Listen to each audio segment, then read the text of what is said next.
पोरो, या धरणावर एकल्याने याचं नाही बरं. जा मी संघ असला तेव्हाच याचं पवायलं.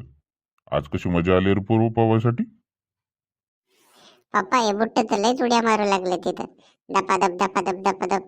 आणि मोठ्याल्या पाण्यात जायच पळा आणि बुट्टाच्या बुट्ट आणि मोठ्याल्या पाण्यात जायला पळा जाय त्याला. मी बुट्टा आहे पण डायकिस मारत होतो. दनादन दनादन दनादन. आता पप्पा मला कसं पाहून आलो. भारी पोहत होतो ना मी. उच्च्या, तू बी चांगलं पोहत होता बरं. पण तो लातालेच मारत होता. पोटाखाली पाणी घ्यायचं जरा. पटापटा पटापटा. पुढं काय सरकत नाही तू. पप्पा एक डुबकी मारून येऊ का मी आणखी? चाल रे दादा, खरंच जाऊ, एक डुबकी मारूनच येऊ आपण. चला रे घरी, तुमची माय वाट पाहत असं. लवकर जरा पटपट चला, ऊन झालं आता. आता उद्या पाहू आपण बरं का. चला लवकर पटपट.